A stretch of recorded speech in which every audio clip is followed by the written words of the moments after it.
Olá pessoal, aqui quem fala é o Dr. Richard Magalhães do CRCC-IAD. Gostaria de discutir um pouco hoje com os senhores um tema que é muito atual para todos, que é a questão da infecção pelo coronavírus, o Covid-19. Muitos pacientes com doença intestinal inflamatória estão muito assustados, muito preocupados com a possibilidade de aquisição do risco e a possibilidade de ter um desfecho desfavorável, ou seja, evolução para uma unidade de terapia intensiva e até morte.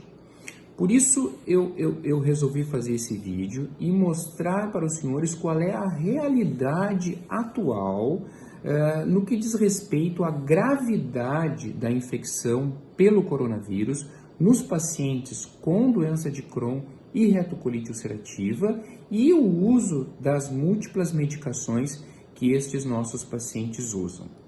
Para que os senhores entendam, existe hoje um banco de dados internacional chamado Secure IBD. Esse banco de dados é um banco de dados que recebe informações do mundo inteiro, ou seja, cada médico que acompanha pacientes com doença intestinal inflamatória no mundo e que o paciente apresentou o coronavírus, esse médico, cadastrar o seu paciente descrevendo todas as características do seu paciente para que a comunidade científica entenda como é que é o comportamento da doença nesse tipo de paciente em uso das medicações específicas. E quais são os resultados que nós temos até hoje? Nós temos catalogados aproximadamente 2.000 pacientes. Esses 2.000 pacientes estão distribuídos pelo mundo inteiro. O país que mais cadastrou paciente foi os Estados Unidos, seguido da Espanha, França, Inglaterra e o Brasil também.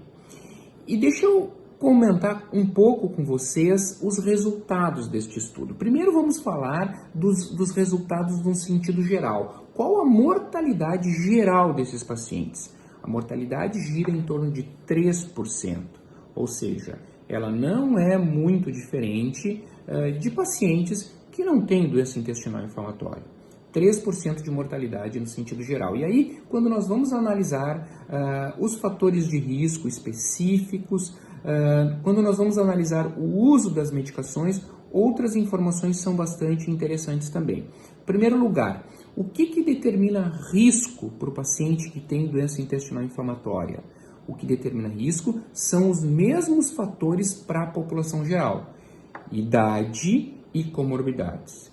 Os resultados deste estudo mostraram que pacientes com acima de 70 anos podem ter uma mortalidade de até 27%. Os pacientes de 50 a 60 anos têm uma mortalidade em torno de 3%. E os pacientes com menos de 50 anos, a mortalidade é em torno de 1%. Ou seja, são resultados bastante interessantes e que são muito parecidos com os resultados de pacientes que não apresentam doença intestinal inflamatória. Ao mesmo tempo, o número de comorbidades também é um fator decisivo para o desenvolvimento de doença grave.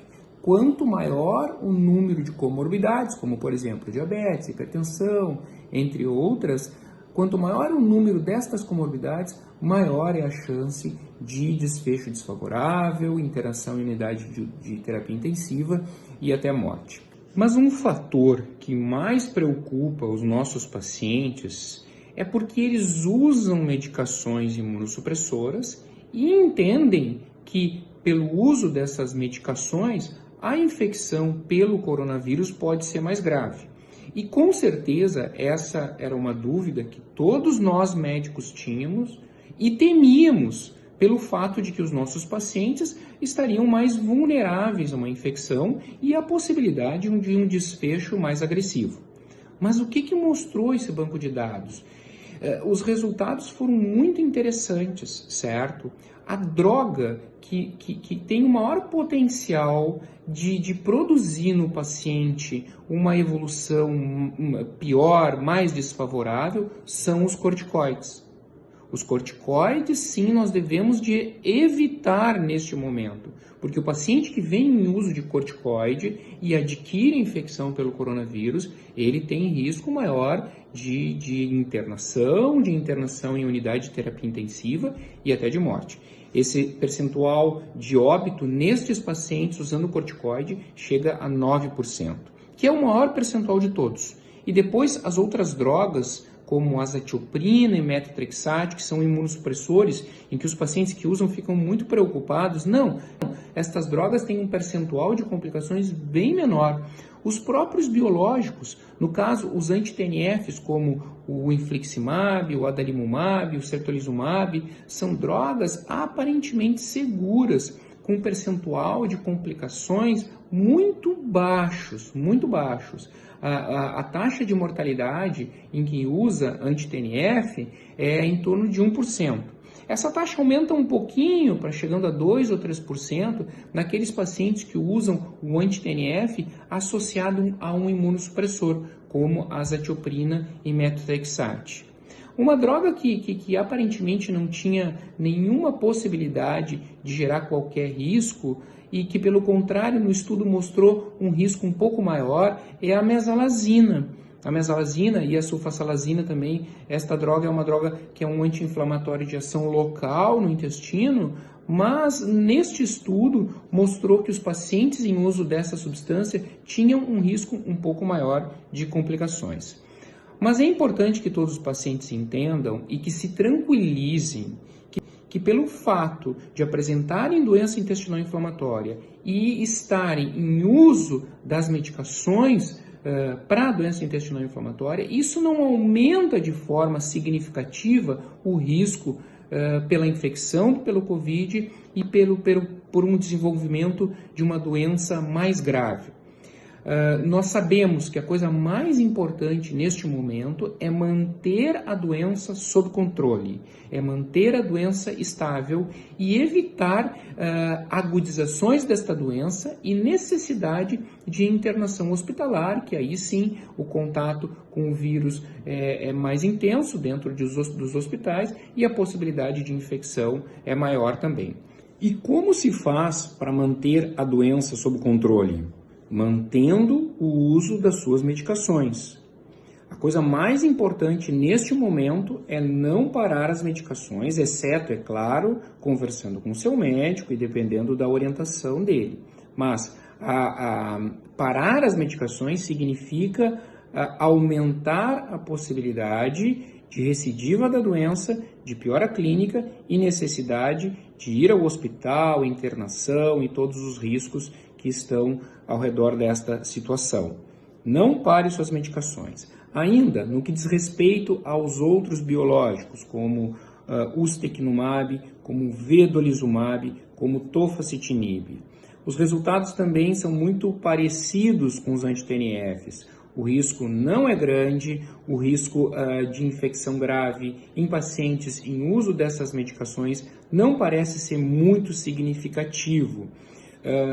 Todos os pacientes que estão em uso dessas medicações devem mantê-las e, é claro, discutir com o seu médico assistente a orientação que ele vai dar para vocês no que diz respeito ao segmento de cada um dos pacientes, porque cada paciente tem as suas particularidades e as suas necessidades individuais.